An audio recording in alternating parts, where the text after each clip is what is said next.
This episode contains spoilers. Please listen responsibly.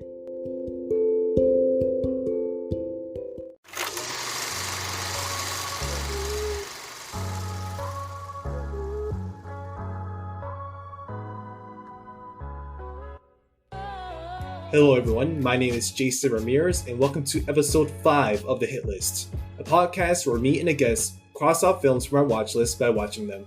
I'm joined today by a special woman, my best friend Edmy Darisme. Hello Edmy. Hi Jason. My name is Edmy. I'm a recent grad.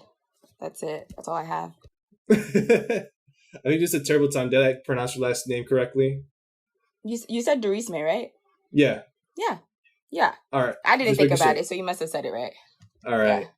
So, just a little bit background for everyone. We kind of planned for Edmy to be on the first episode of this podcast. Unfortunately, things didn't work out in our favor, but I'm really glad she's here because if you know us, we talk a lot. We'll sometimes talk for hours. So hopefully, we won't talk a lot as much because we both live busy lives during this quarantine. We got to run, even though we're not running anywhere. So running in place. Yeah, there we go. Running in place. And I think this is going to be a very entertaining. Episode because we're discussing two very entertaining movies, two very thoughtful movies. So the two movies we'll be discussing actually before we get into the movies, I want to ask Edmy, what are your viewing habits when it comes to streaming services? What do you mean viewing habits? Like, do you usually stick to the old stuff? Like, do you usually stick to the same stuff over and over again? Or do you, like, watch new stuff regularly? Yeah. So I have a big list. Every streaming site that I have a huge list that I go through. Usually I usually have old stuff that are, like, comforts. So, like, old, like, shows like Criminal Minds or Bones. Those are, like, comfort shows I watch when I don't know what to watch, but I feel like watching something. And then I have a sprinkle of new stuff, but I don't watch new things like out of the blue like that. Like if I'm watching something new, I plan it out. I don't know why. Like every time, even Sydney would do this. She'd recommend a show to me, and then I'm like, okay, adding it to my list. She's like, oh, we're not gonna talk about it for another 3 months because you're not gonna watch it. So those are kind of my viewing habits. But I watch old or new movies. It doesn't matter. Gotcha. So for those of you who don't know, Sydney is a mutual friend of ours, and she's also going to be a guest on the podcast later on this season. Yep. So I do like that you plan it out. I don't plan things out, which is probably why I'm at my place in life. I'm just a huge planner. I don't know why.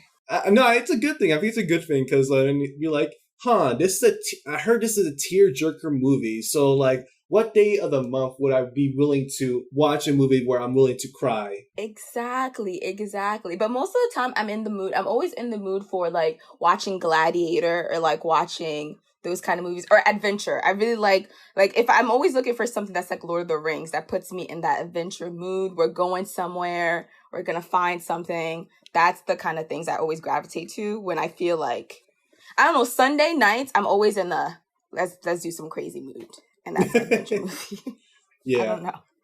Yeah, I'm a big action adventure movie guy.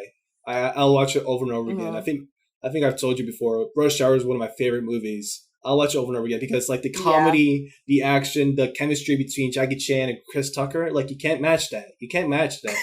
I haven't seen it anywhere yet. Honestly. And they tried to recreate it with the Rush Hour TV show that came out like 4 years ago. It got canceled after one season. I didn't even know there was a TV show. How did I not know that? Because it wasn't a good TV show. Oh, okay. Was it with the original actors or no? No. Or just like a remake?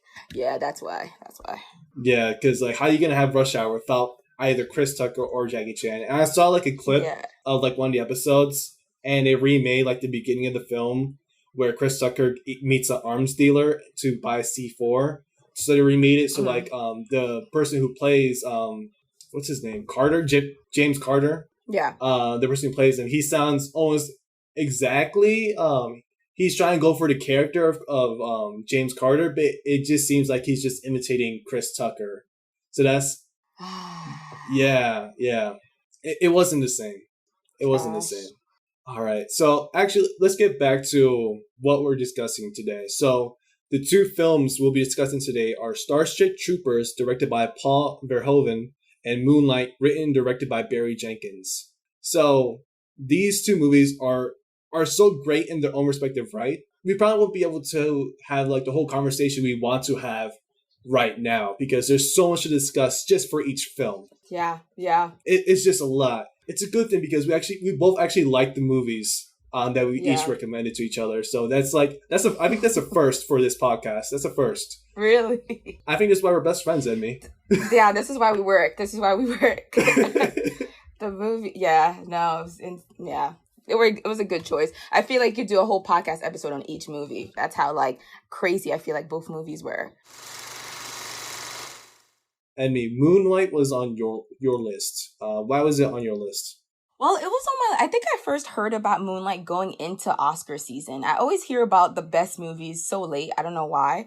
But everyone spoke about it and everyone was saying like, it's such a great movie to watch. It's such a great Black film, whatever. So it was on my list for the longest times. And then they won, obviously. It was just on my list because I really like watching coming of age Black movies. I want more of that. And I think I didn't know it at the time, but like now that I know it's like, discovering like a masculinity and all that, but I knew it was a story about a young man and it's just like a Black story coming of age, and I just always like I was just like, I need to watch this movie, and this was the perfect opportunity to like, okay, we're gonna watch it and discuss it because I knew it was gonna be discussion worthy, so that's why I chose it. Yeah, I heard about it from Oscar season as well. I didn't even know about it until the day of the Oscars, which of course they're gonna do that to us. And when they try to give it to La La Land, and I was like, come on.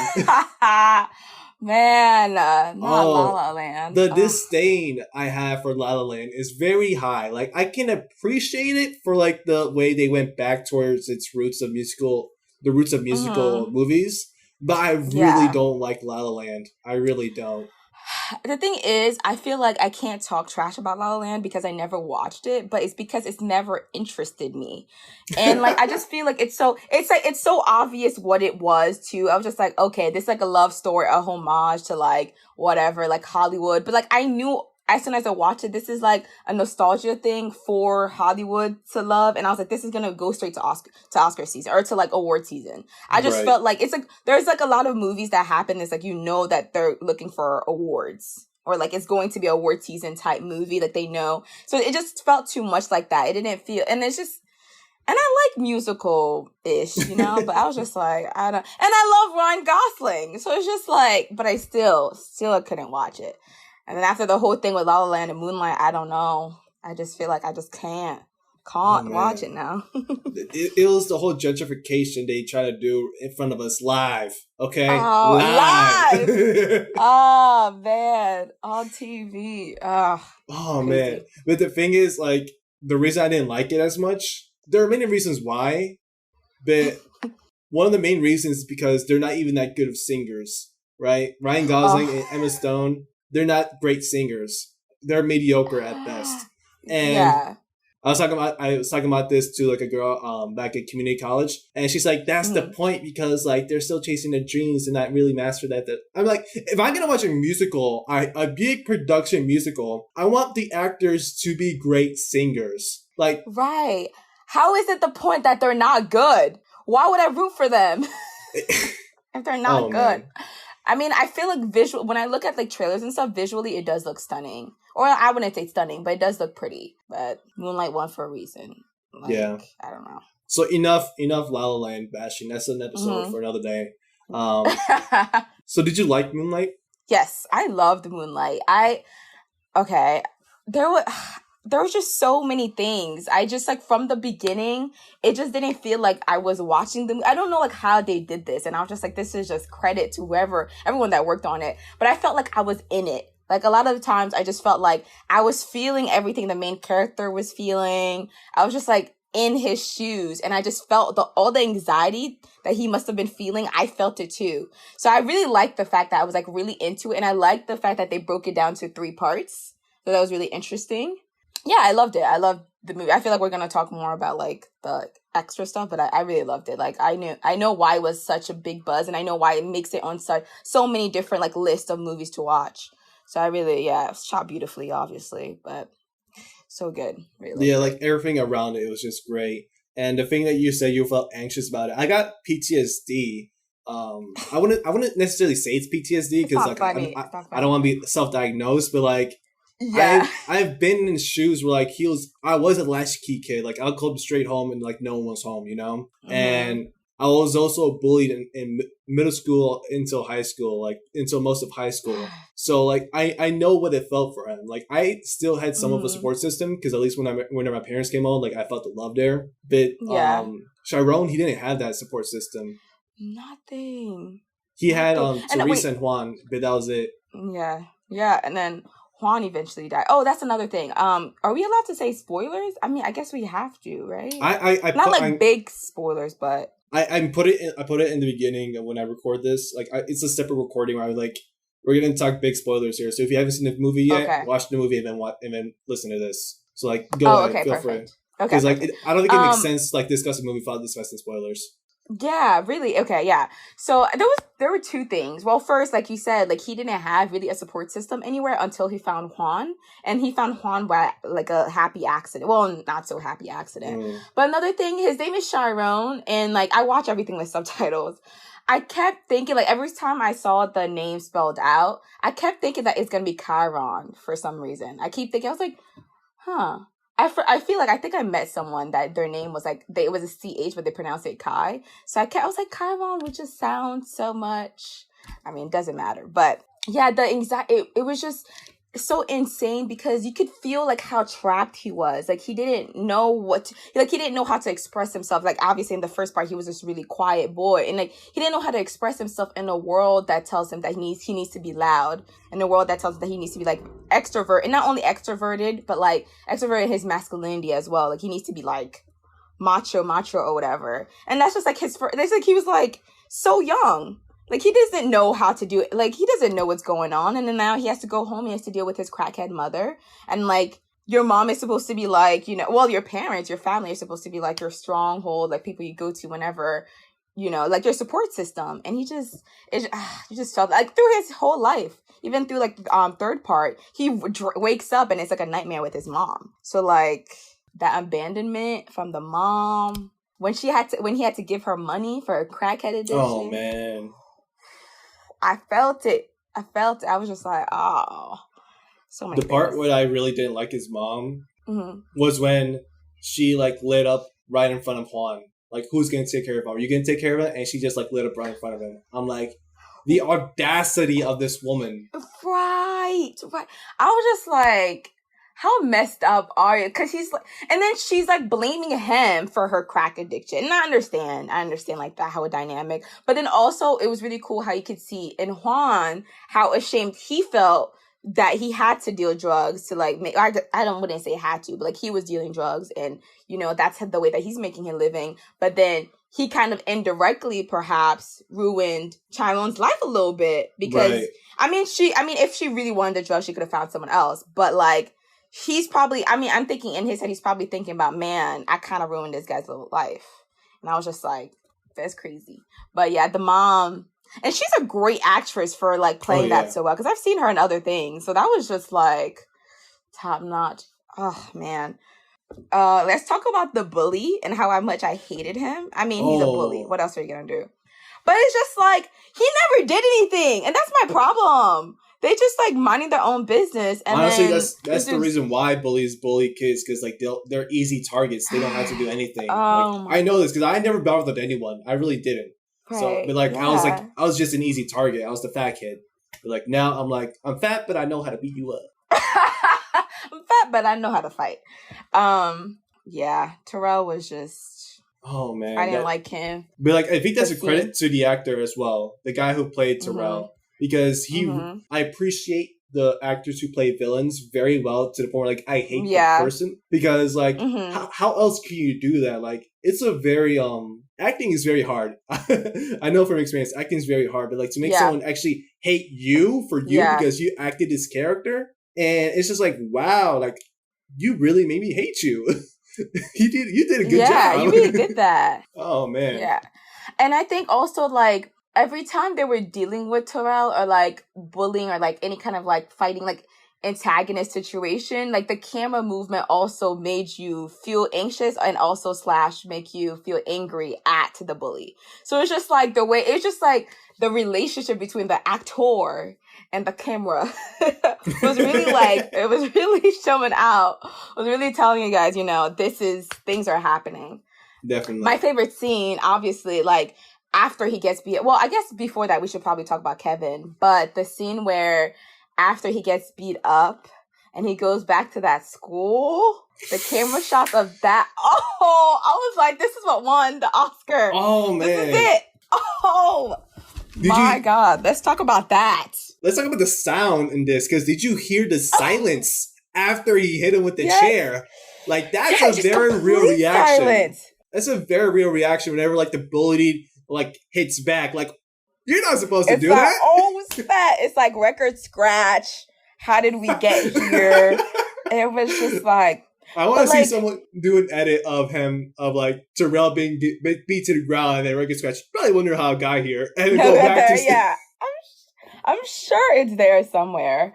But, oh man, yeah, that scene. And it was just like the determination in his walk. Like, he's like, I'm not backing down from this. Like, fuck this dude. We're going in. And it's just like he purposely walked. And then I think now that I've watched like a bunch of like movie videos or whatever, and now like I don't know much about cameras, but like I know about like the camera shots and I know like how many shots that must have taken. And I'm like, damn, that sounds like work on top of that. Yeah. So I really appreciate that scene. And it's just like, the thing is, I didn't think he was going to do that. I thought he was just gonna be I just didn't know I thought he was just gonna be mad and go to his desk and then like say something crazy maybe, but like because he passed his desk and that's why I was like, oh, he's just gonna sit down. But like, yeah, that was crazy. I think he had too much determination in his walk to like stop. Then like, yeah, like it's someone like true. It kind of like you kind of see how like no one paid attention to him because like if someone noticed, like if someone was his friend, they would see he usually just like walks down, face to the ground, and like the way he's like walking confidently, like the next day, like and they know he got beat up the day before. You're like, oh, he's about to fuck shit up. Right, things are about to happen. And he didn't even like do like the walk in a circle either. Like even though that was supposed to be like a quote unquote game for them. Yeah. He didn't give anyone a chance to like think about what he was gonna do. He just went up, bam. Right. No warning. He's just like, I've had enough, and then just went boom. And like people were trying to like what you said about the silence was so good because it was so silent, and then you like see the teacher's reaction, and the teacher's like, and then that's when everyone reacts. It's just like, it took them so long. And that's the thing I hate about like school administration is that like, why are you acting surprised? Because like you earlier in like another scene, there was a scene where like the teacher's like, oh, Terrell, calm down or whatever. It's like, there's no discipline that happens in school until it becomes physical. And that's always been my problem with like shit. Like, can you discipline them now? Like he's and then they act shocked when someone like beats them up. I didn't think he deserved juvie for that, honestly. I was shocked when he went to juvie. They put him in a cop car. Like, are you kidding? Oh, man. I mean, Terrell didn't die. That whole school to prison pipeline is a very real thing. I even thought about that. Like, if a white kid did that. Mm-hmm. Right, exactly. It's just so stressful, like, seeing that happen. Like, you felt so good for him for, like, a few seconds, and then you see his life, like, turn around after that. So it was just, like... Yeah. I wouldn't even call it bittersweet. It's just, like, man, that was a short-lived victory. Very short-lived. Yeah, very short-lived. But I'm glad that, like, he was able to get Juan as a mentor. I thought that was a really cool dynamic that they set up from early. I mean, I guess that was the point. I don't know. But I thought that was really nice. And, like, I'm going to mess up his name, but he's a great actor, so he's phenomenal. Mahershala I love him. Yeah, Mahershala Ali. I could always, like, I picture his name, like, I know how to spell it, but, like, I always want to do extra. So I need to stop doing that. But, yeah, he was really great. At least you're not Jimmy, what's his name? Kimmel? Right? He made fun of his name at the Oscars. Did he? Yeah, so he's like... Kimmel. Because Jimmy Kimmel was the host, I think, for that Oscar. Yeah, he was. The Moonlight year, yeah. So he's like, he had a joke offer out. Mahershala, he was like, all cool about it, but, like, I'm like... You wouldn't make a big deal if his name was Jimmy. Like, if his name was Jimmy Ali, you wouldn't make a big deal of that. But, like, because his name is so different from what you're used to, he's like, okay, we're going to take a photo, everyone. At 3, everyone say Mahershala. But like that's just like the one. That was like the one. But like other times he just like because like 3 other times, he made fun of his name. I feel like they don't make fun of the guy from Call Me by Your Name enough. That guy's name, I don't remember it for some reason. That dude escapes me every time. I thought he was British for the longest time. Apparently, he's just American. But you know what I'm talking about, right? I don't know who you're Call Me by about. Your Name. Okay, maybe that's a good thing. I don't know. It's not like that he's bad or anything. I think it's not that he's bad. It's just like people got obsessed with him very quickly, and it's just like, okay, you know. Let's talk about Kevin. Yeah. Man, the first thing I thought about, well, not the first thing. After like he got beat up, the first thing I thought about was how Chiron has never had like a positive kind of relationship. Like familial, he didn't have a positive relationship. The only positive relationship he had Juan, which is the outside. And now, he's never seen like a positive kind of like partnership either. Maybe Chiron and Teresa, but like not within his own. And like he just got like basically an awakening kind of moment and like an intimate moment with Kevin. The moment at the beach when they talk about like, do you ever cry? I was just like, my boys, it's okay to cry. It's okay to cry. But like, and then for the next day to be literally beat up by him, I was just like, this is a heart-wrenching moment for him. Heart-wrenching. Because it's like, the one positive experience you had, or maybe it was positive experience that you had is like tarnished like forever. I mean, later on, not forever, but like, and then he decides to have kids with a girl. I was like, man. Get your bi ass out of here. Or whatever he is. I was just pissed. I was just like, you got to have that. Like, now you have kids. It's like society makes it okay that you like have kids with a girl and like whatever. It's just like, but Chiron has been suffering. He went to jail and now he's a drug dealer. I just found it very ironic. The same hand that Kevin used to pleasure Chiron was the same hand he used to beat him up. Oh, God. I was like, Pain. That was just hard to see, man. It's so hard to see. I also love the actor, Little Kevin.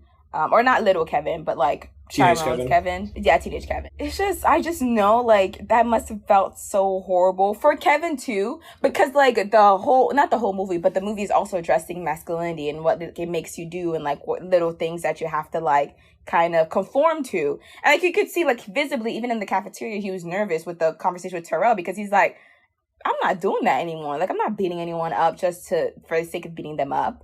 But then he kind of feels like peer pressured into because that's what it, like, you got to be a man or whatever. Like, it's just, I hate that for boys. I hate that so much. I mean, I hate that for everyone, but for male young friendship, adolescent friendships, it's very much into like physical, like aggressiveness. Yeah. Wow. With like adolescent female friendships is like, just different. It's not physical. It's not like beating you up until you die, and that's like the thing. So I just felt for them in that moment. Felt for both of them, but obviously Kevin just run away. I don't know. Yeah. There are other options. Yeah, and it was also rough for Chiron because when he was in jail, he met someone who like it basically indoctrinated him to become like a drug dealer, and the fact that he was intimate with anyone else for like ever since Kevin essentially. I'm like, wow, like you. Man, you need therapy. Like, why is Trayvon so good? Like Trayvon, like the guy that played Chiron, like adult Chiron, is just like, because I could still see like little Chiron there. Like he was still quiet, kind of kept to himself. But then like there was just so much emotion, even though there was a lack of emotion because, you know, they're men. And like even just like, you know, I haven't been with anyone since. And it's just like, you guys were like, what, 16, 17 at most? I'm going to give you 17 at most. And it's just like, he's an old man now. I'm just like, well, not old, obviously. He has his whole life ahead of him. But I'm just like, oh, this man has not been able to make any kind of like really relationship. I'm just like, and I was just like, this is ironic that like, not ironic, like, but the fact that he became, it's like two things, like the fact that he became a drug dealer, like his mentor Juan, and then you saw the grills that was like a homage to him, but then also like the same drugs. I mean, we don't know what he's dealing, but presumably the same drugs that potentially made him have a bad relationship to his mom, and B, made his mom, you know, a bad mother, basically. So I was just like, wow, that's what we're gonna do. But then also, like you said, he was preyed on kind of when he was really young. And also, like, it's just what happens. He's gonna put a bunch of drug dealers into one place and don't think they're gonna make connections there. The prison system, we're gonna get it out of there though. We're gonna abolish that shit. Don't worry. Hopefully in our lifetime, because that's just like, really, it makes no sense. They never really got rid of slavery. They still wanted slavery in this country. That's why they said, like, we abolished slavery except for prisoners. That's why you have 25% of the world's population is. Right. It's insane. Yeah. I might have gotten, like, the wording wrong, but, like, we have basically have, like, a large number of prisoners in the United States. Yeah. And that's not an accident. Yeah, not at all. I spoke to my friend about this. Like, even before everyone started talking about, like, abolition or whatever, I spoke to my friend about this, about how, like, gels don't work, because if it's not making you better or, like, making you have different options, then, like, what's the point? I was just like, I'm so glad that we spoke about this before, because I was like, see, I told you it's possible that we're going to find a different way. Now so many people talking about this. I was like, yes, it is possible. But I did write something. Wait, so what did you think about the conversation between Kevin and Chiron when they were younger at the beach? Like, about, like, the whole, like, breeze and masculinity, like, the you cry, like, did you feel any kind of, I don't know, anything about that? Being a man or whatever. I guess, like, if I saw it when I was back, like, 4 years ago, I probably would have felt something, but, like, now I've kind of accepted my emotions, essentially. So, like, yeah. It made me, like, a little sad. I didn't really cry at that moment, because, like, I knew a time when, like, I felt the need to not cry, because I wouldn't be seen as a man, but now I'm more secure in my emotions. Like, I'll cry sometimes, but, like, it's okay, you know? Like, we can't be positive all the time, because that's unhealthy. Right, exactly. And I think I like the moment, I think Kevin said it. He said, man, I cry all the time. And then I think Chiron was, like, shocked, like, oh, shit, it's okay to cry, basically. Like, he needed that validation. And I thought that was a really cool moment. So that whole conversation, I think it was good. I mean, it's almost, like, obviously, like, it's a positive experience that later is tarnished, but I think that kind of validated him a little bit. I think it was important for them to have, like, that conversation, for them to be out there that night, because it really did give him a lot, like, to think about, and to just self-assure him a little bit. But Kevin was bold, though. He was bold for not knowing if Chiron's sexuality, for not knowing if Chiron was gonna be like, what are you doing? But I mean, Chiron's not, like, a loud, crazy, offensive person, but, like, he could have been in that moment. And for Kevin, there was a little bit of bravery in Kevin, but I don't know if Kevin knew something, but, like, that was really bold of him to just go ahead. He, like, instigated every situation. I'm like, okay, all right then. That was very bold of him as well. And actually, like, I kept thinking in the back of my head how their lives could have been improved if, like, social services did a better job. Like, I kept thinking, like, in that school system, I was like, man, they need after school programs. They need counselors. They need people who actually care. They need, like, smaller classrooms, whatever. Yeah. So, like, with with Chiron, like, if they had more counselors in the school, he would have gotten help a lot sooner. And if they had after school programs, he wouldn't become, like, a latchkey kid, you know? He wouldn't need to go home right away. He'd be like, oh no, I have a club after school. So I was just thinking, like, these small little things that don't really cost a lot could make a huge impact in these children's lives. I don't think when we're kids, we don't really know the big deal out of it. But, like, once we're adults, like, yo, we that really kept me out of the streets. Like, just going to that club after school.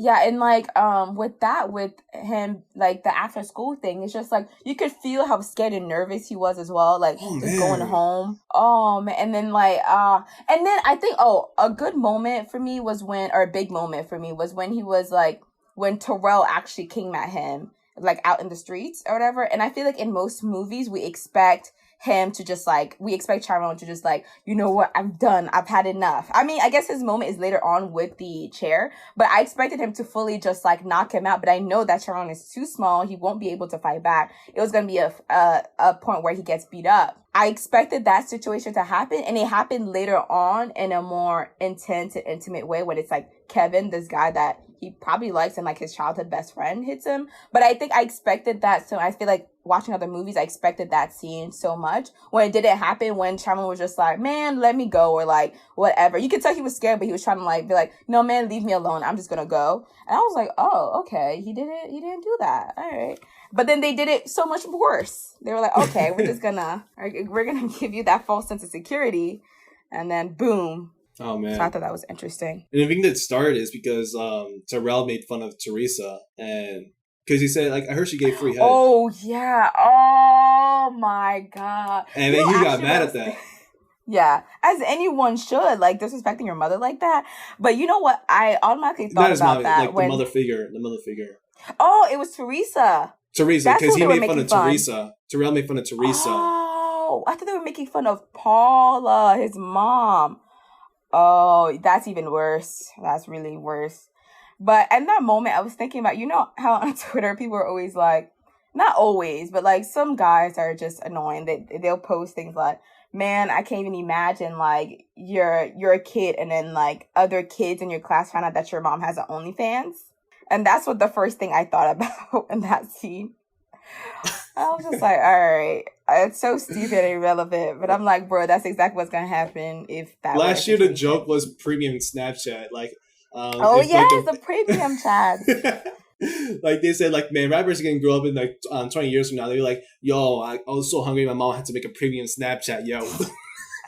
It's so annoying. Like, let's not even think. I was like, why are people thinking that far ahead? Like, just people need money. They'll You're do making fun of whatever. someone that doesn't even exist right now. Like, Right, exactly. You're making fun of someone. Like, what if they don't want kids? Like, stop enforcing your rules and whatever ideals that you have upon them. But yeah, that scene was kind of crazy. so during the quarantine session of last semester, we had to watch Moonlight, but I didn't have Netflix then. So my professor told me to watch this specific scene, which was like the scene where he got beat up. And he said, focus on the sound, focus on the music. And this is like, it's very rare to see. I don't say very rare, but it's a decision made whenever you have the music overdub the sound of a fight. Okay. You know? Did you notice that?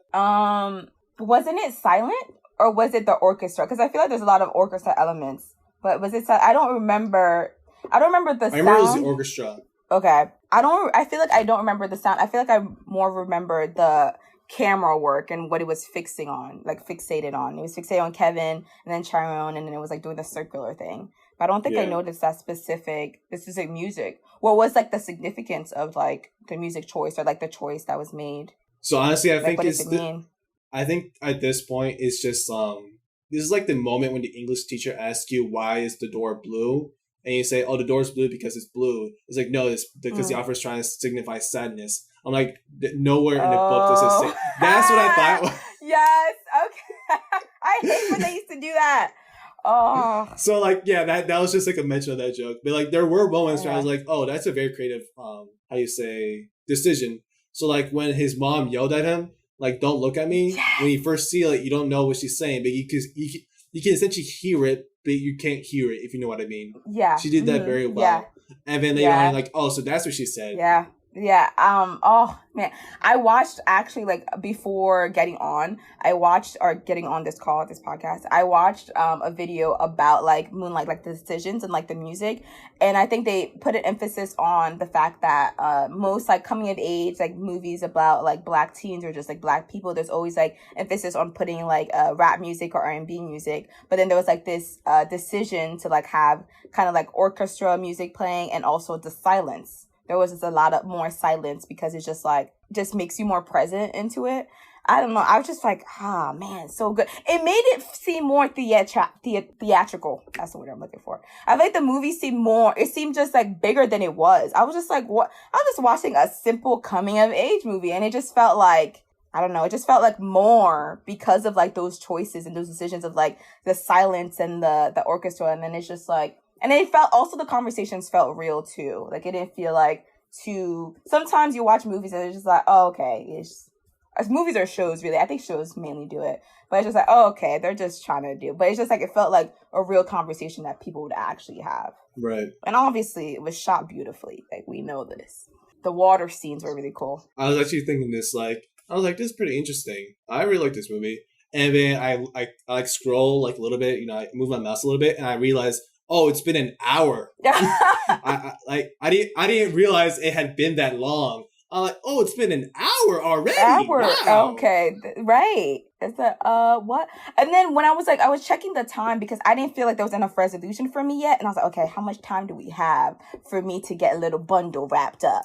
And then it was just like 20 minutes out left, and I was like, and I think it was either 20 or 25 or 26, and I was like, 26 of those, 3 of those were just like the credits. So I was like, what's gonna happen for me to feel good right now? Like, what's going on? I just didn't feel like. But yeah, the time went fast and slow at the same time for me. Right. Yeah. Yeah, it definitely felt like that at times.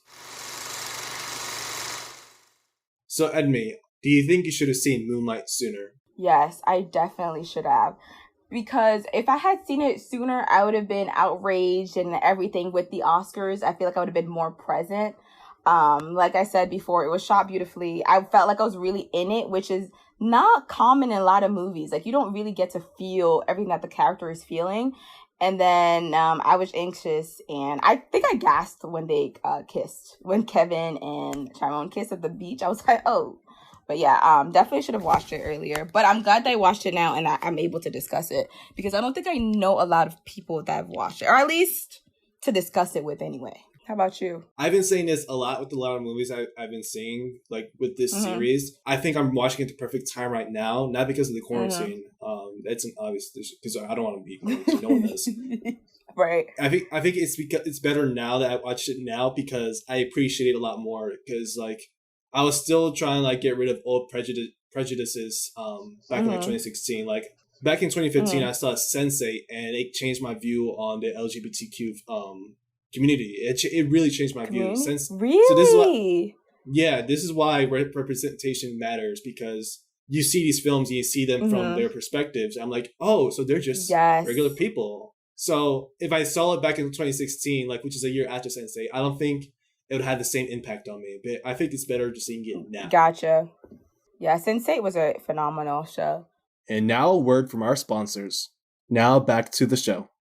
So, Jason, why was Starship Troopers on your list? There's this YouTuber I watched like last year. His name is Cold Crash Pictures. That's the name of the YouTube channel. And he's the reason why I put Candyman on my list, which is the episode before this one. Oh. And he had a very well done discussion as to why Starship Troopers is good and why Candyman should be considered a lot better. Should be considered as like a essential film, which I also think after watching that film, it should be an essential film. And he did a video on Starship Troopers, not specifically Starship Troopers, but on the director himself, whose name is Paul Verhoeven. I think I'm saying his name right. He said he appreciates Paul because he makes commentary in each of his films, but people don't really notice it until years later that he's making commentary on this.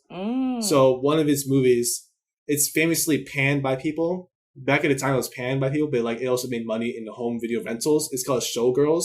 Have you heard of that movie? Yeah. But, what is it about? It had one of the ladies from Saved by the Bell, and she became like a showgirl for like Las Vegas. Oh, okay, no. Okay, so like that movie didn't do well, but like the thing, Cold Crash Pictures, he was trying to say that Paul was making a commentary on toxic masculinity, and he does it in almost all of his movies. Because like one of the things he says, like the men who raped the women in like a couple of his movies, they could have had sex with them, but they chose not to because they wanted that power feeling.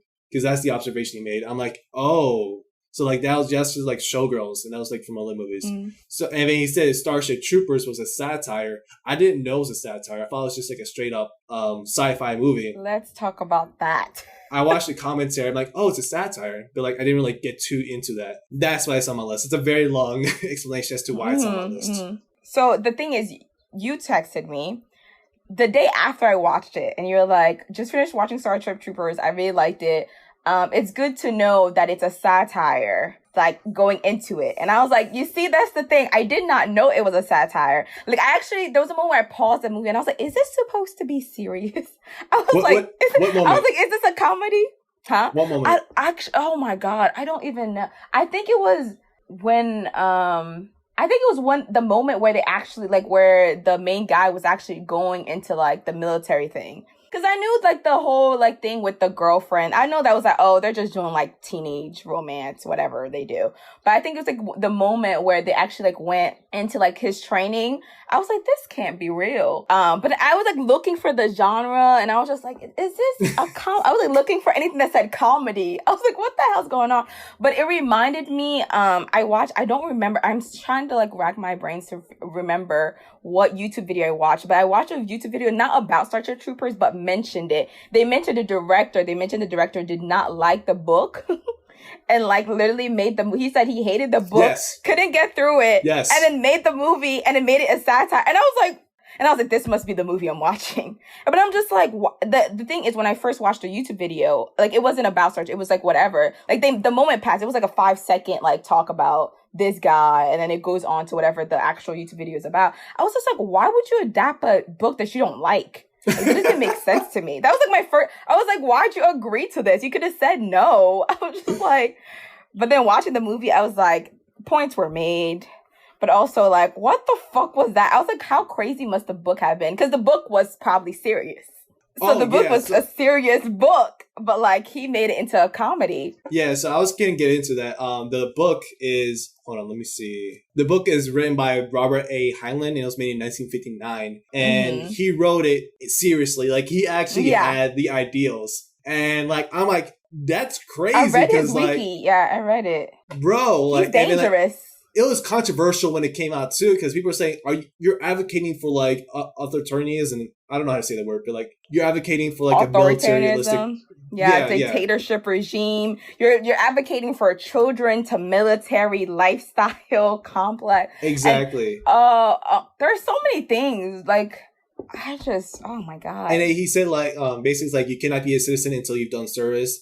You can be a civilian, but you won't be able to vote. I'm like, you can't vote. You can't vote. You can't vote. I was like, what am I watching? I was like, I need explanation what's going on.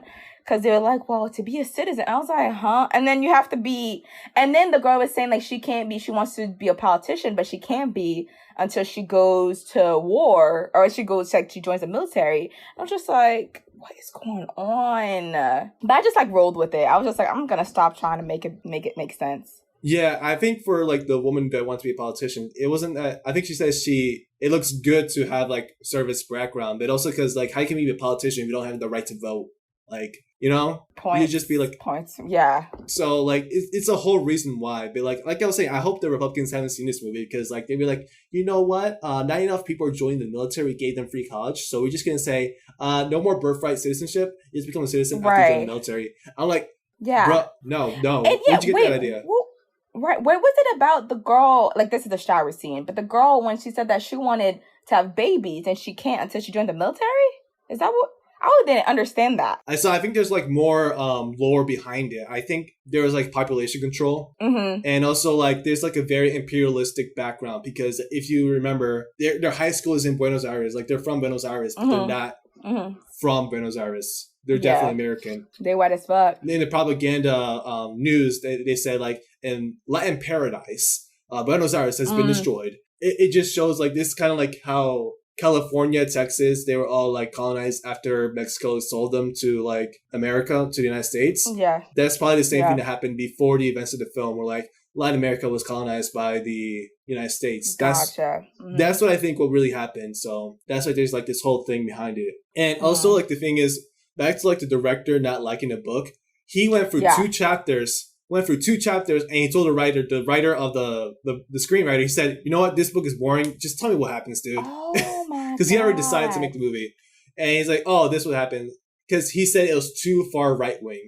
I'm like, and I'm so glad he made a satire out of it because it was just like, yeah, me too. Now I was just saying like I can't even imagine it as like a serious movie because like how would it have ended? Like I don't even know. Like the way that they ended the first one obviously was just like an interesting wrap up. That was a commentary on itself, but like I don't know how it would have done it if it was like a serious movie. Like that's some actually crazy stuff right there. It was like a short anime series like back in the 80s from what I did research on. Oh. Because the IP is like very popular. And so they made it in Japan first. And then like they made 4 movies after this one too, but they weren't released theatrically unlike the first Oh, one. really? Oh yeah, Okay. yeah. And like the last two movies were computer animated. Okay, interesting. First let's start the narration. I love that. Oh, The propaganda videos, and it's such a good way of exposition, but we're included in it. It's such a good way. Like, you have to tell us what's going on because this is obviously a different world. But like, it's a cool way to, like, because that's what people in this world are seeing as well. Like, kids that are watching these propaganda videos, that's what they're seeing as well. So I'm just like, I love that. That was just so fun and funny. I love those little sprinkles. And the propaganda was like, I was like, what is going on? Once again, what is going on was a theme and a lot of things just didn't even make sense. Yeah, narration was really very well done, and the fact that like it's like immersive, like you said, and they could have done it any other way as well, but they chose it to do that way, which I really like the decision behind that, because they could have gone the way of Star Wars and had like a scrolling text and then and then like pan down to the planet or whatever, or pan down to like the ship, but they didn't do that. They were like, no, we're gonna do this thing. It's gonna be creative, and people are gonna love it, and I love it. Right. I mean, I kind of wanted to hate this movie, not gonna lie, but I was just like, you know what? Let me not stop being a hater. I was like, let me stop being a hater and just like take it, because I think the themes were just so annoying to me and so anti anything like I like or believe in. But I was just like, it's funny. It's funny. Yeah. It's insane, and I think they showcase how insane it is in their own way. Yeah, definitely. The love triangle made no sense. Yeah, I need my like it made. I was like, what? Anyway, nobody is shit in this thing. Like, everybody sucks. Like, they ain't shit. Like, I was just like, what? So, like, the thing that I noticed, I read this in Wikipedia, so it may be, like, can either be true or completely false. But, like, when they did the test audiences for this movie, the woman, I forgot her name, like, was it Carmen, the pilot? Yes. Yeah, so, like, with Carmen, they didn't think it made sense for, like, because they try to, like, give more, they wanted, like, more drama between, like, the romance between, like, Rico and the other guy, Dina. Xander or something like that. Xander. See, they wanted more drama between those two, and they wanted Carmen to have more struggle choosing who to choose. But then, like, the test audiences were like, she's training really hard to be a pilot. She wouldn't have to struggle as much of a decision on that. She probably like move on quickly. And I'm like, yes, thank you, because like, it could have gone worse, essentially, is what I'm trying to say. Like, it could have been worse. Oh, I would have hated seeing, like, a struggle thing. I would have hated seeing that. Yeah, and in the end...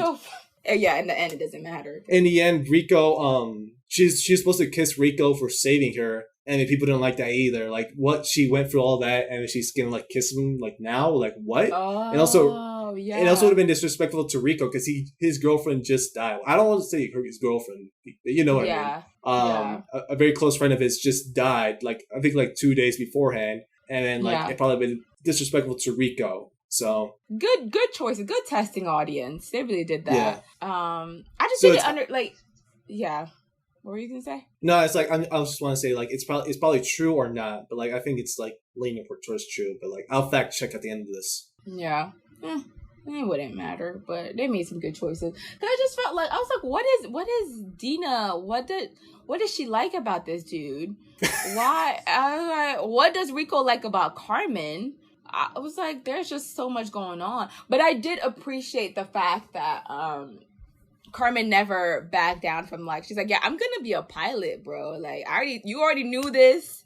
I'm leaving, and you know what? I'm gonna stay. So I really appreciate that. Like, her thing has always been like a pilot. So I was just like, she was on character. She kind of did him dirty with the Xander stuff, but that doesn't really matter, really. Doesn't really matter for the grand scheme of the thing. It's just like how, I don't know. It was just so indoctrinated in everyone. Like the military thing. It was just so interesting to see that. It was just like, and then his dad wanted him to go to Harvard. Do Ivy League schools have like contacts with movies? Why do you always want to go to Ivy school? Like, what is up with that? Okay, this is just random and not important at all, but like I wouldn't call it science class, but when they were dissecting the bug or whatever, and Carmen threw up, the fact that they were wearing no protection, no gloves. Did you notice that? Because I was like, I wrote that down. I have it right here. No gloves. No, literally, yuck. That's what I wrote down. I was like, I cannot even. What type of science class is this? You don't even know what you don't get. They don't. The thing is, the whole time they're saying how little they know about these bugs. So you're just gonna go in there, your whole human ass hands. Oh man. Oh man. Yeah, and the thing that like their science teacher was blind, and she's giving like this whole monologue. You're not tough, okay? You're walking with a cane. I'm not trying to be mean, but like, come on, like, no, I just like thinking more of the fun of the. Oh man, that's terrible. Terrible. She didn't have her hair pulled back. Oh, that was like, oh wow, that bothered me too. Like that was such a violation in like science classes. Like they were so strict about it. We go over this in 6th grade before we do anything in the lab. We get tested on this. What should you do when you enter the lab? Should you check should you wear these type of shoes? Open shoes or closed toe shoes? Yeah. Open toe? No, get out. No, get out. Review that one more time. You're out. You're gone from the class. Oh man, that was that bothered me a lot. Yeah, I was like, you have no idea, especially like in quarantine now. Like, it would have bothered me then, but like especially now, like pandemic would have hurt y'all. Pot of COVID. It's a whole pot of COVID right there. I've never seen young Neil Patrick Harris before. Oh my God, yes! Oh my God, I forgot to write that down. But I was just like, is that Neil? Because when he was coming out of class, they didn't even have interaction. I was like, oh, is that Neil? I like forgot that he did stuff before How to Get Away with Murder. Oh my God, How I Met Your Mother. Yeah, How I Met Your Mother. And I was just like, oh my God, smooth ass skin. Oh man, skin. He's so young. Like I knew he was in the movie, but I didn't know that he was high school classmates with all of them. I didn't watch a single trailer of this. I didn't know anyone. I didn't even know Carmen and Dina, who are like big names that I don't know right now. I didn't know they were in there. Yeah, what's her name? The actress who played Carmen has like a very 90s young woman look. Mm-hmm. She does. You know what I mean, Denise Richards. Yeah, Denise. Oh Richards. Yeah. Yeah, there's like when he was discussing with his parents, the whole thing. After he says, "I'm gonna join the service," and his father is talking about like, "Oh, who convinced you to do that? Was that your teacher?" And like his teacher, I don't know his name, Rosnak, or I don't know how to say his last name. Oh, I don't remember. Yeah, but like his teacher was basically saying the social scientists, they ruined the nation with their ideals and everything. I'm like, you sound like some people now. You sound like some people now. Oh my God. Dangerous. And the 1950s too? Is that when this came out? That's so crazy, especially with how like the US was dealing with everything. It was so anti-communism. Because it was like right after it was like right after World War II. So like it's like the Cold War was around that big high. Mm-hmm. And his father also said there should be a law against using a school as a recruiting station. I'm like, yes, I did remember that. Oh, preach. Let's talk about it. Let's talk about it. And I've said this before when I was in high school. And I think one of my teachers said like, oh, that's how we get our funding. And I'm like, what?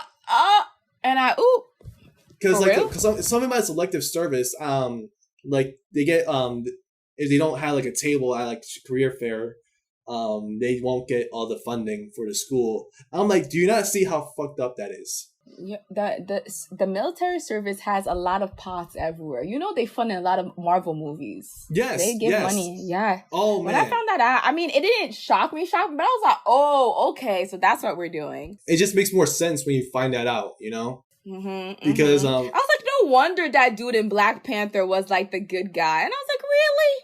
And they had what's his name, Martin, whatever his name.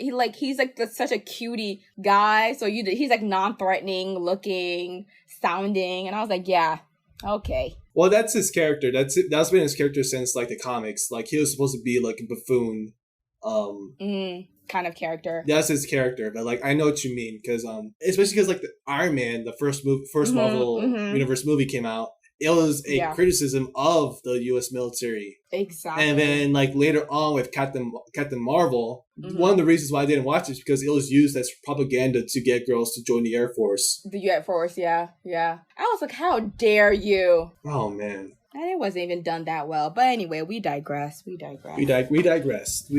Yeah. Another thing I had written down was the tech. I felt like the tech was really cool. I was like, what year was this made? Like they like prophesized the Surface tablets And Oh, I was like, yeah. oh. Oh, yeah. And like at the beginning, I was like, oh, they got a Surface in here. They got a Surface Pro. So I thought that was cool. I too had a Surface Pro before it broke down on me. So I thought that was cool. They were nice. And also, like, that whole, when he sent her, like, that drawing, I'm like, yo, that's, like, today's TikTok or Snapchat, like, right. That whole animation sequence. Mm-hmm. But, like, they could have never predicted, like, meme culture. But, like, if they did, they'd be like, oh, so they made a meme about that in 1997. That whole propaganda video would be the biggest meme, bro. Oh, yeah, All those propaganda videos. It'll be shared among the students. I don't think it'll be shared among the students, because then it'd be like, oh, that's blasphemy against the government. So maybe. I mean, kids are rebellious. They'll do whatever. Yeah, true. That's just like fan fiction for us.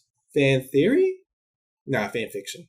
Yeah, fan fiction, I would say. So when they all get recruited for like their respective branches, Carmen gets into the Air Force, whatever it's called. She gets where she wants to go because she had a 97%, because, you know, she's very smart. And Neil Patrick Harris, I'm going to refer to him as Neil Patrick Harris. That is his character.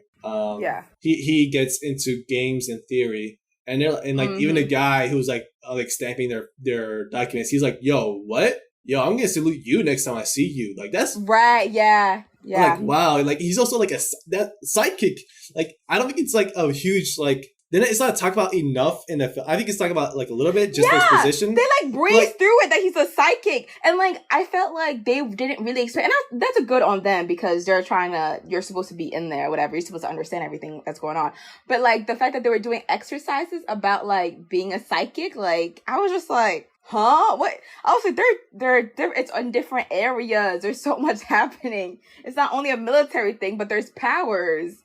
I was like, what's going on? Oh, man. It's like a lot going on there. But like, it's like with science fiction, they have like mutant people with special powers. Whereas like in fantasy, they have people with magical powers. So like fight against evil. Like there's always like a special advantage they want to have. So whereas like in a fantasy world, you have people who are wizards. And with this one, you have someone who's a sidekick. Or you have like a whole division of sidekicks just to work together to get intelligence against the enemy. I'm like, yo, that's like cool, but also very creepy, you know? Yeah. Like, I don't want you to know what I think. Especially at the end. Oh man, the end. I want to wait till we get to the end. I feel like we go through layers before we get to the end. Yeah. So when the officer who's like stamped Rico's papers, he said, what are you in? He's like, Mobile Infantry. Good on you. Mobile Infantry may be the man I am today. And he has only one limb left. And like both his legs are gone. And he has like a metal right arm. And Rico sees this. He's like, oh no. I should have went to Harvard. Oh man. Yeah, that was funny. And like the fact like when he goes to boot camp, his sergeant is very abusive towards everyone. Medic! He broke a recruit's arm to prove a point. I'm like, I was like, wait a minute. But you need those people to fight for you. So what are you gaining? And then he threw a knife through someone's hand. Like he questioned, like, why do we need to use knives for this? Like we just shoot them. Like we're not gonna be close enough to like stab it. And he's like, put your hand on the wall. What? Put your hand. And he very cautiously puts his hand on the wall. Yeah. And the sergeant just like throws it right at him. Like, okay, so what point were you trying to prove right here? Like you can throw a knife through someone's hand like 50 feet away. Because you're not fighting other humans. So like, what's the point of that?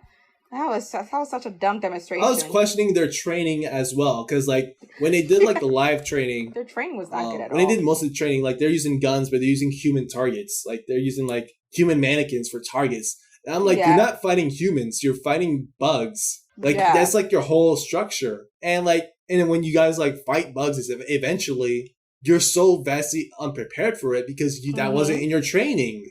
Yeah, because you weren't trained. Like, it needs to be a really, really large, like, target. And a moving target at that.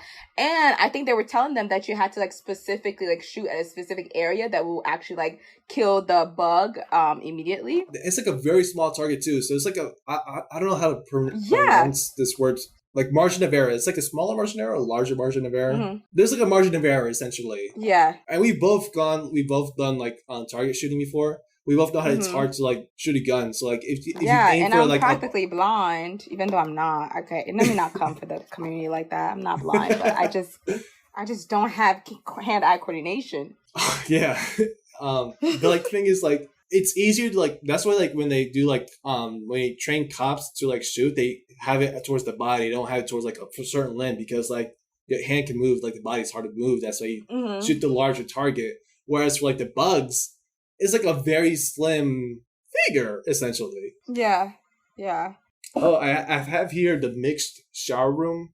Yes. Oh my god, I thought that was so interesting. I was like, oh, does sexism not happen in this story? Like in this universe? I was like, that's cute. Because they were just like naked and nobody was saying anything about it. And I was just like, aw. No one was staring at each other either. They were just like talking to their faces. I'm like, that's a huge level of respect right there. Right. And I was just like, this world like sucks at everything, but this they got right miraculously. Like, I don't understand. Yeah, I think the thing they were going for was that Paul, the director Paul, he wanted to basically come off as like, if they weren't at war, it would have been like essentially utopian. Because like you didn't see racism and you don't see sexism either. So like eventually like they've evolved to that point where like you don't have racist and sexist anymore. But like Paul, he did say he was worried about political correctness in this movie.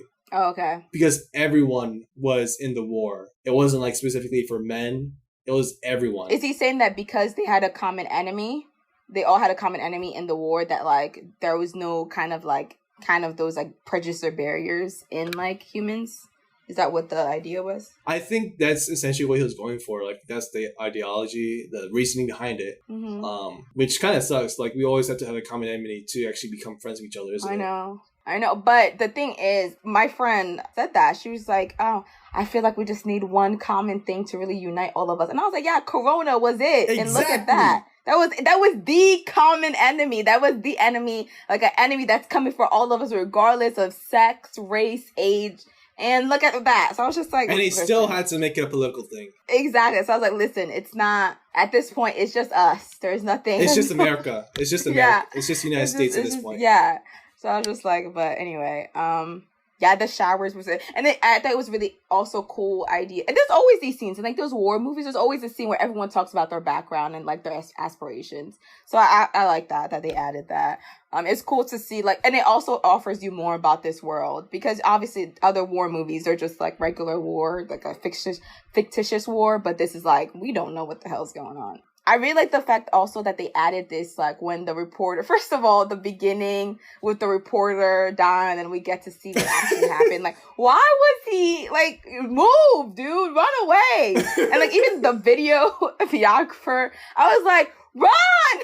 It's the money shot. Oh, my God. Well, he's dead with that money shot. Oh, my God. But think about it. Yeah. Like, they do that today, you know, like, they record people dying for the clout, essentially, like for the views now. So like they weren't far off the picture with that, you know. And back then they were making fun of like the media, and now it's just essentially like back towards us who like record people dying on the street. So yeah, it is screwed up because like they are in the middle of a battlefield. So like that's like, dude, run. I was just like, dude, you need to go. And you know, I get like really crazy in these like kind of situations. I'm just like, do something, like go. But anyway, I guess. And like Rico screamed at the camera. He screamed into the camera. He didn't scream. He didn't scream at the cameraman. He screamed into the camera. Get out of here! Get out of here! Go. But I like that after the Buenos Aires kind of went up in flames, they were like, some people think that, you know, the bugs are only just like defending themselves and you guys are the ones. And he's like, nah, kill all the bugs. And I was like, there it is. That's the money shot right there. Because that like really just summarizes the whole goddamn movie. Because at the beginning, the first thing I knew when they were describing the situation, it's not their fault that their gravity or like they're surrounded by asteroid rocks. It's not like I'm so confused because are they like controlling these asteroids? No. They just, that happens where they live. If Saturn's ring was like attacking us, it's not Saturn's fault. I was like, hold on. They just glossed over this. I was just like, what? Y'all need to protect yourself against these asteroids, but it's not that they're literally not controlling it. So it's just like, they things were not clicking, but I guess they're just not supposed to because it's supposed to be a senseless war kind of situation. But I was just like, what is happening? So I want to go back towards like the breakup between Carmen and Rico because there's just so many moments in this movie. I'm like, yo, what just happened? And like they get letters, so they call it letters, but really it's just like recordings that they send to each other through small DVDs because it was the 90s. That was advanced technology back then. Yeah, and he didn't have like his own personal laptop. He had to. It's like attached to his bed, his bunk bed. Yeah, attached to his bunk bed, and like when he put it on, everyone can see it, everyone can hear it, and then she breaks up with him via video letter, and everyone sees it, and no one comforts him. They all just walk away. They're just like, oh, yikes! They literally just fade all into the background. Like, oh, I think one guy stayed and was just like, well, like one guy sat next to him. I don't remember what he said because it was like it just didn't even seem important. But it was just like, but I'm glad that they didn't make fun of him too. I was also with that sense. It was like, oh, nobody's confronting him, but nobody is like making fun of him, which I thought was gonna happen. But I guess, I mean, no, actually, it makes sense for them not to because they'll understand. And like at that point, you become family, whatever. But that was intense. They were making fun of him before because like at first it was because like they're trying to become friends with each other. I think that's like how they become friends. And then like he's already down at that point. Like don't mess with that. Like he's already down. Yeah.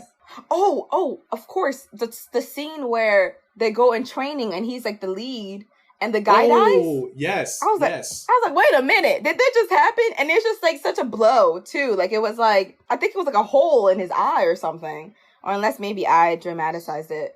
Yeah, just but straight through. Yeah. I was like, a moment of silence. Like that scene really had me. And then the next scene, he got lashes. I was like, slavery? I was like, what is... They're beating up people?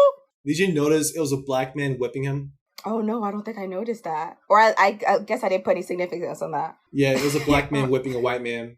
It reminds me of that meme. Have you seen the meme where it's just like this one black guy and like these white guys are picking cotton, supposedly, and then Martin Luther King's pictures of the sky? Yo, man, we will make anything funny. Like, this meme culture is insane, bro. Like, is anything sacred? Everything is a goddamn joke. But anyway, that makes me laugh. Not gonna lie. I'm like, this is so problematic. And they attach it to the craziest tweet, like the most random tweet. I'm just like, y'all not gonna take anything seriously, okay? Yeah, no, but good on him, I guess. But that was pain. I couldn't watch it, actually. Those scenes are kind of too much, but because it's like, oh, it's really hitting his flesh and this blood. I was like, and he got 10. Yeah, that's rough. Yeah, that's pain. Is it after that he decided, or like he was like, I should leave? Is that when that happened? Yeah, it was after that he wanted to leave, and then he found out he couldn't leave because his home died. Yeah, his home. His home died. His home died. It's a great metaphor, I guess. Yeah. I made this analysis I think 30 minutes into the movie. It felt like two different movies whenever you went to Carmen's perspective and whenever you went to Rico's perspective. I think I'm sure you made this analysis as well, where like whenever you saw Rico's like experience, you saw like a war training movie. You're expecting like a war movie. And whenever I saw Carmen's training, I was just thinking like Star Trek. Like this is more like a space opera. Very true. You know? So like you can see like the dynamic between them two. So like, and they even say it later on in the movie, like Rico says, MI does the dying, fleet does the flying. Fine, so, yeah. Like, so like whereas the people in the Starfleet or like whatever it's called, whenever they make decisions, to them it's just like, oh, this is not going to affect this at all. But really, like, their decisions affect the mobile infantry a lot. Yeah, you can see like definitely. The dynamic there, like the whole like system of like the class system. And you see it all around too. The hierarchy. Yes, thank you. The hierarchy. You can see the hierarchy. Like, wow, like she doesn't worry about anything at all unless it's like a very big issue. Like it seemed like her side of the story, like when it was her scenes, it almost was like a rom-com that was in space. Because, like, her and Xander are flirting. She's, like, a kick-ass pilot that's, like, getting affirmations from her, like, pilot leader person. And it's just whatever. And then cut to Rico, chaos, fighting, vulgar, like, blah, blah, blah, blah, blah. And it's just like, Wow. And I thought it was kind of crazy how he saluted his, like, Neil Patrick Harris when that happened. I thought we were just gonna, you know, like, at least a hug, like, hey, I haven't seen you in a while. And then, like, oh, let's be formal. But no, it was, like, formal off the bat. And that's because that's how militarized they've become, where they already knew that they were gonna do this, you know? Like, that was, like, ingrained. Like, to me, I'll just be like, oh, like, hug. And I'm like, oh, yeah, you're the president or whatever.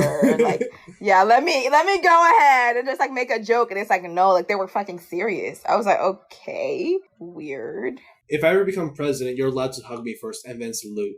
Well, I don't think civilians salute, though. Well, I think, they don't salute. See, the Secret Service will first of all knock me out if I get near.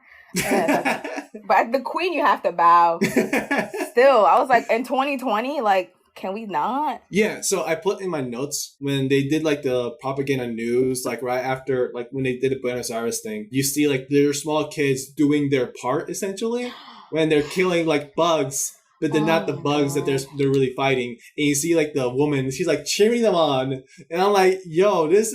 I think this would have been the moment. If people didn't know the satire, this would have been the moment they realized, oh, this is not serious. But also, like, that's exactly how America's propaganda was doing during, like, World Wars. That they were doing that shit. Like, everyone's doing their part. Like, you're giving out canned beans. You're hiding under your desk because of nuclear, whatever. And I think it's so interesting and always fun when movies draw from, like, real things. Especially if it's, like, a satire movie like this, where it's just like, oh, it's supposed to be fake. But actually, this do be happening. Like, it does happen. Like, this is something that, like, they do, and this is, like, a class that, like, they learn from to do these things. And, like, the announcer voice that goes with the narration is always fun, too. It's, like, coming up, and then, like, all the, like, I like to call it Back to the Future logos, because that's just how I know them. But, like, the zzz, do you know what I'm talking about? With, like, the propaganda videos, they had, like, the logos were all, like, they were, like, kind of spacey, I guess. Like, they were coming at angles. At least from what I remember. Oh, okay. That's what you mean. Yeah. You're talking about like the pop-up windows or whatever? Yes, yeah. Okay. Yeah, I know what you mean. I actually, this is something I realized as well. Whenever you see like the spaceships, I felt like I was watching Star Wars, like the original Star Wars, because like... Yeah. Have you seen the older movies? I haven't seen it in its entirety, but I've watched like clips and stuff like that. Yeah, so like I was just thinking like the model or like the ships, because like they were models first, like they're like physical models that they made for the movie, and then they just filmed it. But like they looked like a Star Wars movie, and like you see the stuff outside, and then you see the destruction, like everything. Like special effects actually were like pretty good for 1997 for like a space movie. Yeah, I thought so as well. Yeah. I think like people from like all different genres could like this movie. So like it's like a comedy essentially, if you understand the comedy. It's it's like a sci-fi movie. It's a military movie, and it's all that in one. Yeah, definitely. I feel like had I known it was a comedy at the beginning, that would have been nice. But I think it was almost fun to discover that. Yeah, definitely. Yeah, like on the way. So there's actually two scenes that I really liked in this movie. The first was in like the pilot, the Carmen's pilot. She says, "Hey, this isn't random." Like when they see like the spaceships get destroyed on their first attack on the bugs, she's like, no, that's a coincidence. That couldn't happen on purpose. Because like when the bugs are attacking with their cannons, they think it's just random, but like but then they soon realize, oh, they're smart now. This isn't random at all. But like before, she was saying like, no, the bugs couldn't have like wrecked that ship. Someone made a mistake. Someone must have made a huge mistake for that to happen. And they keep saying like it keeps happening, like the cannons keep hitting the starships. And she's like, no, someone made a huge mistake. They could have done this. Oh my god. And then like when they go on the ground, the mobile infantry, they just like wiped out. They said 100,000 died in 1 hour. Yo, and I'm like, yo, y'all got your ass whooped. And then the scene right after was when they discussed the news. There's like a scientist panel. I'm sure you caught this. There's like a scientist panel between like a scientist and like someone who's like the host. And like the scientist, she's like saying, no, they gotten smart. It eventually gets to the point where like the species has to get smart for their own survival. And then like, the host is like, no, that's bull crap. That's bull crap. They can't be smart. They're bugs. They're bugs with brains. But he kept saying like bugs that are smart. That doesn't make sense. And I'm like, that is very accurate for panels these days. I think it's always been that way because they made fun of it then. But like that looks like something straight out of like TV now. You know, I'm like, yeah, this is like, they got that on the nail with that panel right there. Like, they got that on the nail. That was like, boom, that's like, that be true. That be true. It's also like a tactic, I feel like, to always like assume like that whoever you're fighting is just dumb as hell, just to make you feel better when you lose, or just to make you feel better. I don't know what it is, but like I think that's a thing that happens a lot. Like, you always they're like always assuming that whoever they're fighting is just dumb. And then like the idea that nobody has like paused and was like, hey, they did nothing to us. They're just retaliating. And there was like, nobody has that pause, but that's what the military like complex does to you. Like, you always there's like no time for like diplomacy or to talk things out or like reconciliation. It's all about like fighting. And I was just like, I do not understand this dude. Like, the author of the book, I was just like, I don't understand like how his ideal world would work like this. I mean, obviously the Soviet Union or whatever, like they went down for a reason. But I think at that time everybody thought that like the way that the Soviets ran things were just like awesome because they were around for so long. But I was just like, this is insane. Like, and then obviously we meet like the master bug, I don't even know, the big bug, and that was just tragic. The brain bug, yeah, that was tragic. When, oh man, like Neil Patrick Harris is like, he's afraid. I thought everyone's gonna be like, oh, he's afraid. And they started chanting, and I was like, oh, why did I think that? Why did I think there was gonna be like a happy resolution or whatever, or not happy, but like normal? The first attack on the bugs, I didn't feel bad for the infantry soldiers. Does that make me bad? No, it doesn't, because you know what the movie is trying to convey. Like, you know that they're just protecting themselves, the bugs. I also felt bad for the bugs. Like, imagine if someone came to your land and just started attacking you out of nowhere for something like, for like an accident that wasn't even in your control. That's what they do all the time. So I felt hella bad for them. I was like, bro, they do not deserve this. Y'all need to leave them alone. And they were doing a pretty good job at first, too. Like, they're like, no, you're not going to come in here. You're not going to come in here and invade my land. Okay? Like, that first attack, that was an accident. Get out of here. It's space, guys. Get over it. Like, space gonna do what space gonna do. Like, I don't have control over it. Like, what is going on? Oh, it's just, man. Yeah, that was insane. The fact that Xander died, I was like, what is going on? Oh, yeah, that's a very rough death. Like, yeah, you can still, like, I guess you can still sympathize or empathize with that. Like, yo, just, like, right in there. Like, right in there. Ooh, and they were already, like, in pain because they already had, like, whatever, they're already like, stabbed through. Bug, yeah, they've been stabbed through. So I was just like, the pain. I mean, I like Xander for Carmen, honestly. But I mean, it wasn't gonna work with Carmen and Rico. I mean, I'm sure they're gonna make it work, but like a pilot and a like, it's just like they're living different worlds. It's just like, exactly. I was for it. I always thought, I mean, not always, but like, obviously Dina likes Rico for some goddamn reason, so they should probably just, whatever. She didn't deserve to die because I felt like she was stronger and more capable than Rico. I mean, at one point, because she seemed like she was really... You mean Carmen? Dina. Oh, Dina. Because it seemed like, at the beginning, it seemed like she was just so much more than Rico, while Rico was just too scared. So, and like, and Dina was like fully into it. Even though Rico signed up to do this, Dina was more fully into it than he was. He was like, I don't know. Definitely.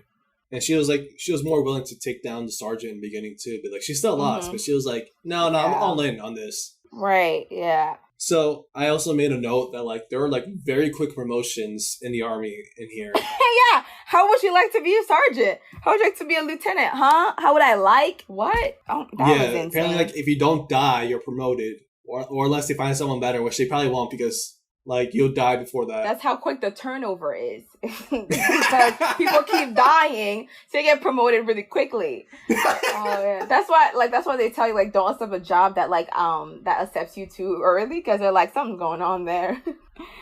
Even though I'd rather just have a job. You just reminded me of my security job, man. Oh yes! Oh no! Oh man, that job. So Rico also like took his mentor's words to heart. Like he like every like phrase he said, that his mentor said, he eventually said as if it were his own. Like he said, what are you guys waiting for?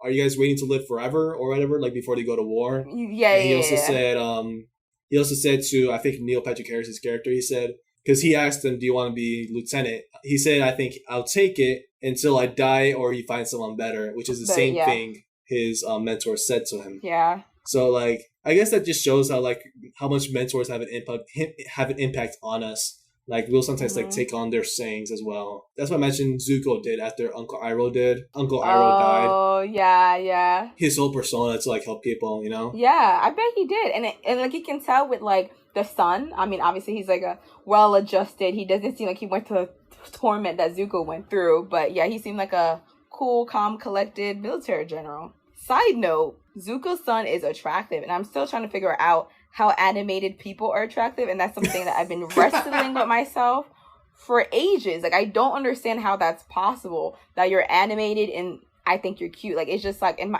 right? Like, why is that a thing? But anyway. Oh, no, that's something that, like, I used to think was weird with me. Because, like, yeah. what's his name? Chiron with Moonlight. I didn't have that support system with friends. Like, hey, is she cute to you? Like, she's animated. Right. You're Jason. No. You know what I'm talking about. You see it too. I know you do. But, yeah, and I thought it also shows how, like, impressionable that, Rico was. And I think all of them were, really. They were, like, the government or whatever in that time did such a good job at like just making this like this is the way it is, and like kind of like honor and fight. I mean, but that I think every like people do that now, honor and fighting, honor and dying. This dude listing all of his limbs and he's still proud of it. I'm just like, okay, you can be proud and still have limbs, but things happen. There are a couple of things that I really liked about this movie, and I think when I see this movie, I also see how I like other movies related to this. So, and like the reason why there's like a genre called swashbuckling adventure. It's not like a very common word nowadays, but essentially like an adventurer going on an adventure. That's just like another word for like adventurer, and they know how to fight essentially.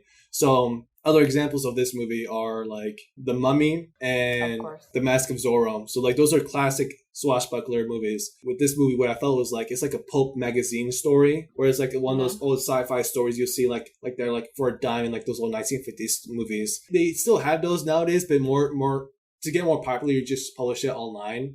You don't really see those magazines anymore. Like, they're still around. Oh. But that's what I felt like it was. It was like a 1930s story. Yeah. Especially, like, when you see Carmen and Xander crash into, like, the cave, and they're fighting on the bugs with the guns. And I'm like, this looks like a cover for another movie. You know what I mean? Yeah. I can see that. Yeah. Yeah, so another thing that I think everyone notices at the end, like, if you didn't know it was a satire for, like, this whole movie, you'll realize it is at this moment when when it ends, it's another propaganda video. And we've been leading up to this. Remember, like, before we went to this at the ending. We're discussing the ending right now. It's a fascist news propaganda right there. And you see it in, like, the way they dress. Especially, like, when you see Neil Patrick Harris, when he comes in with this is a Nazi! Coat, yes. You're like... Yes. I forgot to write that down. Oh, what? It's like, if you didn't see it then, like, hi, he kind of looks like a... Oh, okay. You see that? So it's just like, wow. The Nazis used film for propaganda, and it was very effective, and it's still effective now for propaganda now. Like, you're susceptible to propaganda, whether you know it or not. Mm-hmm. They do it in films nowadays. We even discussed it with the Marvel movies. They put the military influence into the movies, and you don't know about it until you do research onto it. So it's a very effective way for propaganda, and they did it. The Nazis did it. They still do it now. And they did it with this movie because they wanted to, like, show you this is wrong. Yeah. So what did you think when you saw that? My first thought was like, oh, snap, Nazis. I was like, but they dressed them like it. Because, like, nobody else was, like, dressed in, like, that way that he was dressed. And it also shows that he was, like, a commanding kind of officer. I also liked, the ending scene where he's, like, touching the brain and he's doing his psychic mumbo jumbo. It's just, it was just very scary how victorious everyone felt with how scared this guy was, this thing was. Yeah, this bug. And then at the end, when they're actually doing the video, they're like, okay, we're gonna milk basically this bug until we can find all the information we can get. And then they're just like, when they're just like poking the bug and everything like that, and like when like the little thing that he had the bug had when it came out of its horn, like this. Yeah. So when that was cut and then they put like I couldn't even watch that scene where they like stuck something up there. Like I had to like just like close my eyes for like a couple of seconds because it's just like that is so intrusive and it's just like I know that was just so painful. And there's just like basically and it just kind of ended in a tone like come back next time and that's like there's like sequels or whatever. But I was just like, man, this is insane. And it's just like they're rejoicing on it. They're rejoicing. And then when I watch these movies, I always think about how hard it is to come back from oppressive regimes. Because it's just like, even if like something were to happen and like they're like, okay, we need to stop this military complex. It's going to be so hard to like get that doctrinization out of people. And I think about that all the time. So it's just like, they're really stuck in this military-esque kind of like situation. And it's just like, I don't know. I was just getting a lot of like 1984. But I guess this is not a Big Brother, but like all those like dystopian movies just always come to mind every time I watch like something like this. So Jason, do you think you should have seen this movie sooner? So I've been saying this a lot. So people who are listening, who have been consistent listeners, I don't think I would have appreciated it enough if I seen it before. But not just that, I don't think I would have understood it if I saw it like when I was younger. Because this movie was on a lot. Like this is like a staple movie for TBS, right? Really? They showed this movie a lot on TBS. And it was like early to mid 2000s. And I even told you, I texted you earlier today, I said like why I wasn't consistent with watching Avatar when I was a kid is because I didn't have like the kids channel, so I was always watching like TBS. So like Seinfeld and Friends, I'm tired of Friends because I watched it all the time when I was like 9. Yeah. But like Seinfeld I still like. But like with Starship Troopers, like I always saw it was on, but I didn't see how it was a comedy. Why is it on a comedic channel, you know? Yeah. So, but if I saw it when I was 9, I probably would not have understood the satire behind it, and I probably would have been inspired by it. You know what I mean? That'd have been dangerous. I'm glad I'm watching it now after like my whole education on propaganda, on satire, and like my whole background on doing my own satire. I can appreciate a lot more now. You know? Yeah, yeah, and especially what we know about the military complex and like all that.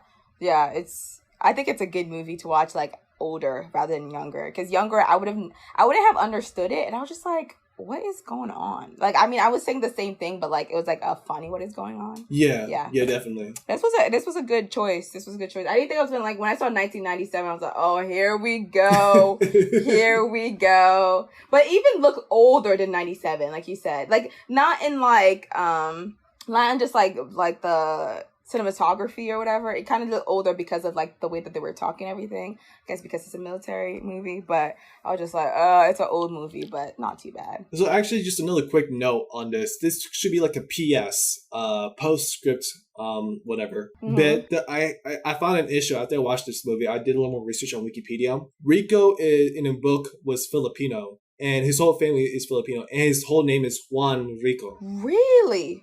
They made this blue-eyed blonde boy? Yeah. Like, wow. Even his father had like another name. His father had like had a Filipino name, and then they just changed it to Bill Rico. And I'm like, wow. So like for a film that was very diverse in its cast, they really whitewashed the main character. I think this spoke towards. I think it kind of makes. I don't want to say it makes sense, but I think it kind of spoke towards like the imperialism of what happened before the movie. Like this, like the lore of the film, where Buenos Aires is very Americanized, and they're all speaking English. So even though it's called Buenos Aires, it's kind of like Los Angeles. Oh, it's supposed to be Los Angeles. Yeah. Like they Americanized Los Angeles, like the western part of America. Yeah. Because before white people, they were like on this.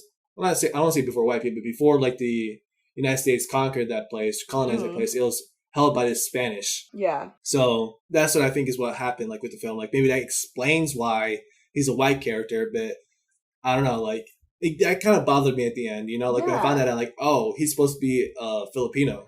I didn't even know that. But I think it's also like they always like whitewash characters to make it digestible for American audiences. But I think, I don't know. I feel like hopefully maybe since he was white and like he could be like looks like anybody, I guess. I don't know. I don't feel like I don't meet that many blonde haired, blue eyed people anyway. But maybe they'll like think they'll because a lot I feel like white people specifically are able to like get out of themselves more. They're like able to like see something that, oh, that's not me, and get out, like kind of like, I don't know how to explain. You know what I'm saying? Like they're able to just like, they see something and they're like, oh, that's not me, and they just kind of like forget dismiss about it. Yeah, dismiss it and have a kind of like an out of body experience. So if it's like a Filipino class or like just people, different culture class, like a cast, they would just like, oh, those funny people, whatever, those fascists. Yeah, I know they're all fascists. Not in America, not in democracy. But if there's like a white, I know it's supposed to be a satire, but it also addresses like so many things that we have here, like in the U.S. So I feel like having a white cast really just be like, you know what? Are y'all listening to this? Are y'all hearing this? Maybe. But that's crazy though. It is. That like they changed that. I did not know that. Okay, we reached the end of our discussion. Edmy, thank you so much for being here. So before we head out, I want to ask you, was Moonlight a hit or miss for you? It was a hit, 100%. All right, and what about Starship Troopers? It was a hit, but people be aware of the satire. It's not supposed to be taken seriously. I agree with you. Both films were hits for me. I liked Starship Troopers knowing it was a satire going in. So where can listeners find you on social media? You can find me on Instagram. It's Edmy, Edmyad. That's it. My Twitter's off limits, so. My Twitter's off limits too. No one follow me. If you find me, go ahead. I might follow you back. So that's the episode, folks. Thank you so much for listening. Until next time, cross off a new film from your list. Woo! Thank you for listening to the Hit List Podcast. If you like this episode, please consider giving us 5 stars and leaving a review. It really does help. You can also follow us on Facebook at The Hit List Podcast and Instagram at _hitlist_podcast.